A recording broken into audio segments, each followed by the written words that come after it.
Welcome to The Notion of You. I'm Tashi Jones, storyteller, guide, a woman who rebuilt her life from the inside out. And for the next 20 minutes or so, I want you to treat this space like a soft landing, a pause in your day, a moment where nothing is demanded of you except presence. Each week, we explore what it means to live with more trust, more presence, more peace, not in some performative, perfection seeking way, but in the honest, human way, the way that's asked you to stop running from yourself long enough to hear the truth that's been whispering under the noise. You're safe here.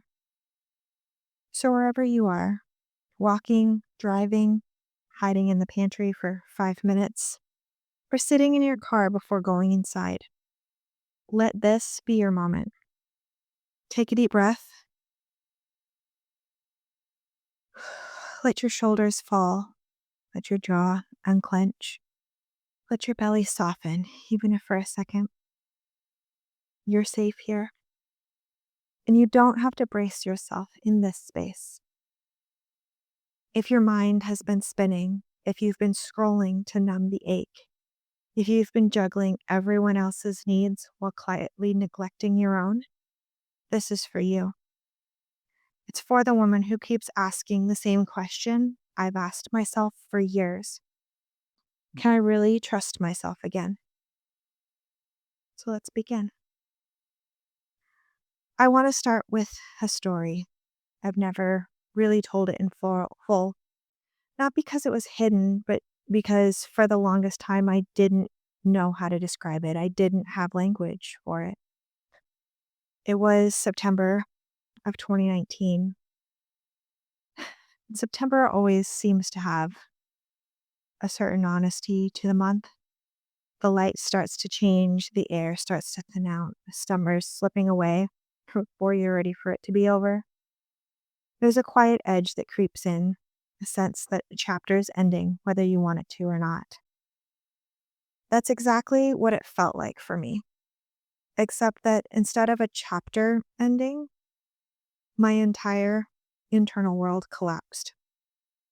Everything I believed in up to that point, my identity, my values, the things that I thought were true, suddenly felt like sand running through my fingers. I didn't have anything solid to hold on to anymore. And I had this moment of realization that most of the beliefs that I had carried weren't mine at all. They were inherited, imposed, absorbed, reinforced by people I thought had my best interest at heart. And when it all fell apart, I wasn't just questioning my upbringing. I questioned me. Who am I without the beliefs I was taught to hold on? Who am I without the roles I've been praised for playing? Who am I when the rules dissolve and there's no script to follow? The truth was, I didn't know, and not knowing terrified me. There was this anger that grew inside of me, a grief that I had never allowed myself to feel. I was furious at myself for not seeing it sooner. Furious that I had been so blind. Furious for the version of me who trusted her instincts that had been slowly silenced until I didn't even recognize her voice anymore. The worst part wasn't just the anger, it was the betrayal. I didn't trust myself at all. I didn't trust my judgment. I didn't trust my decisions. I didn't trust my own voice anymore because the voice I had relied on for years had been shaped by manipulation, expectation, and fear. My self trust didn't just break in my mind, it also broke in my body. I'd wake up and feel like I was stepping into someone else's life, playing a part in someone else's story. I moved through the world on autopilot, doing things out of habit instead of intention. My body felt like a stranger. I felt disconnected, foggy, numb, and under it all was the grief. Grief for the girl who didn't know better. Grief for the woman I thought I was becoming. Grief for the version of me who believed the world was safer and simpler than it actually was. And for 9 long months, I sat in that anger, that confusion, that internal storm, and I truly didn't have the skills to move through it. I didn't know how to heal, and I didn't believe I could make a healthy decision on my own, and I didn't trust myself enough to try. Until one morning, something shifted. It wasn't dramatic. There was no breakthrough glow. It was simply this moment where I woke up and realized I couldn't keep living inside that storm. I sat down, no distractions, just me and that ache sitting in my throat.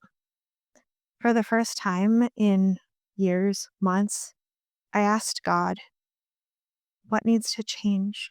What do I need to do differently? Because I can't live like this anymore. It wasn't a gentle question.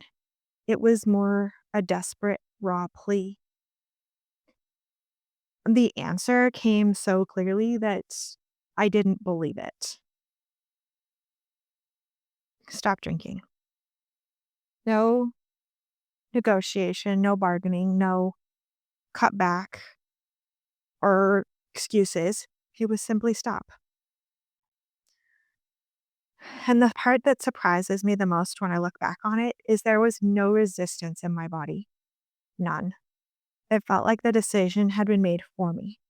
I didn't crave any alcohol. I didn't mourn drinking anymore.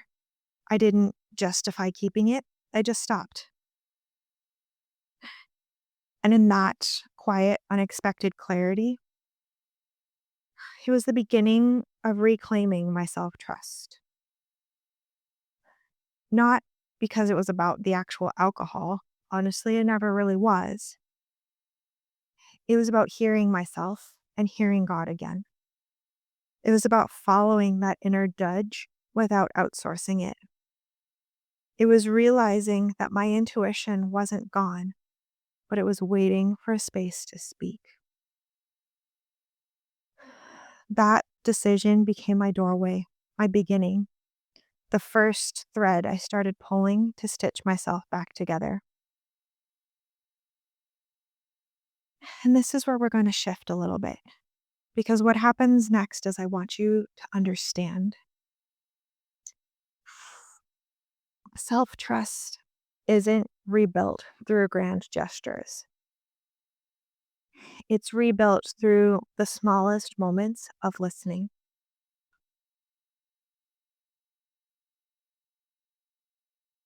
Let's talk about self trust.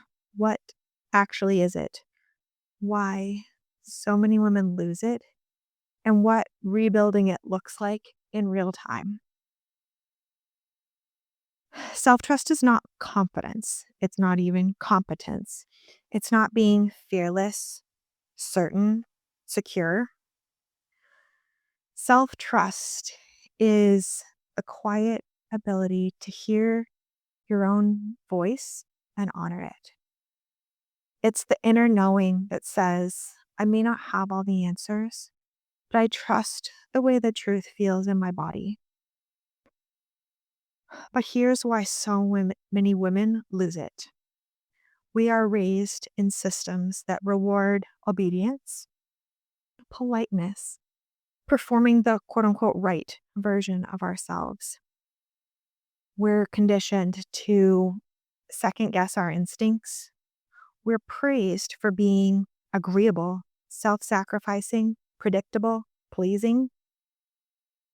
And slowly, over time, without noticing, we outsource that inner knowing. We pull ourselves, the internet, friends, social media before making a decision. We keep the peace at our own expense. We silence the discomfort in our bodies because the world told us you're overreacting, you're too much. Then we add perfectionism to the mix. The constant pressure to get everything right feels like so heavy. And suddenly, the simplest choices feel loaded. Every decision becomes evidence of whether we're good, capable, worthy. And then, as women especially, there's overgiving, pouring out more than we have, holding everyone else's emotional weight while ignoring our own. These three patterns, the external pressure, perfectionism, and overgiving, destroy your self trust from the inside out because you cannot hear your own voice, your intuition, if you're constantly drowning in everyone else's expectations. So when a woman asks me, why can't I trust myself? The answer is rarely easy and simple, and it's rarely that there's something wrong with them. It's that their connection to themselves has been interrupted. Self truth breaks down when you absorb other people's beliefs as your own, when you confuse your worth with performance,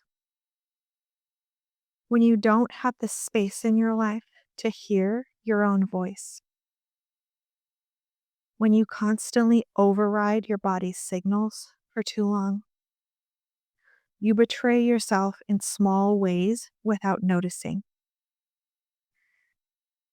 But the beautiful thing about self trust is this: it's never lost forever, it's always reclaimable.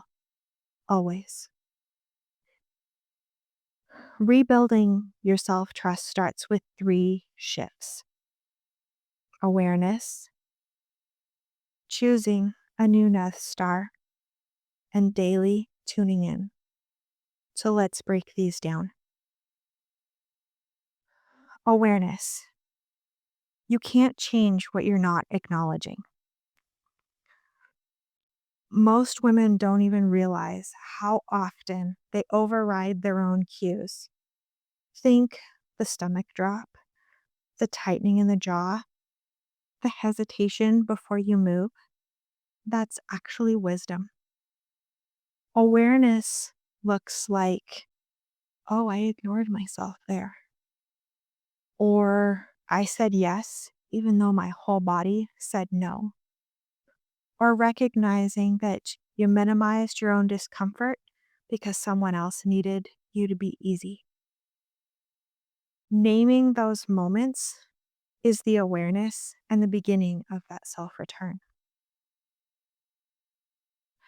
Choosing a new North Star. Self trust is a direction, not a destination. When I stopped drinking, it wasn't about sobriety. It was about choosing a life where I listened to myself first. And that became my North Star, is honoring the truth inside me. Everything else that came with it, boundaries, clarity, intuition, gentle self-discipline, started to reorganize around that. And daily tuning in. This is where journaling or scripting came in for me. Each morning, I woke up and wrote from the version of me who I wanted to be, who was grounded, awake, connected, not the version of me who was panicked, confused, desperately seeking approval. Scripting reconnected me to my real self, my future self, who I wanted to become. It wasn't just about manifesting or productivity, but it was remembering who I was before the world taught me to doubt myself.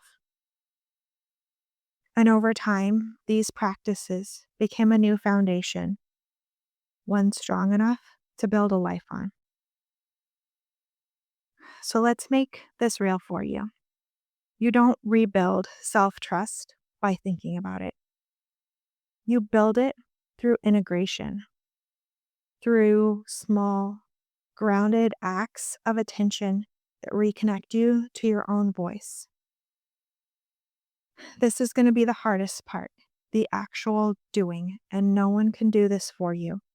So grab your journal or even like the notes app on your phone or the voice app on your phone. Take a deep breath, and I want you to think about this prompt. List one area of your life where you've disregarded your cues recently. That prompt will be in the show notes for you to look at after this. Maybe it was a conversation you stayed in too long, a boundary you softened because you didn't want to seem difficult, or a moment where your body said no, but your mouth said yes. A choice where you muted your own discomfort because someone else's needs felt louder. Now write it down. Don't judge it. Don't analyze it. Just name it. Bring awareness to it. Now ask yourself, how did that feel in my body? Was there a tightening, a sinking, a clenching? Did I go numb? Did I override myself so quickly that I barely even noticed? Awareness is the first doorway back to yourself. Here's a micro affirmation for you for this week. My voice matters. I tune in to me.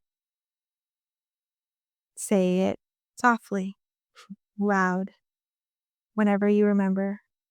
When you forget to listen, self trust grows in repetition. As we close this episode, I want to leave you with the truth that carried me through the darkest parts of my life.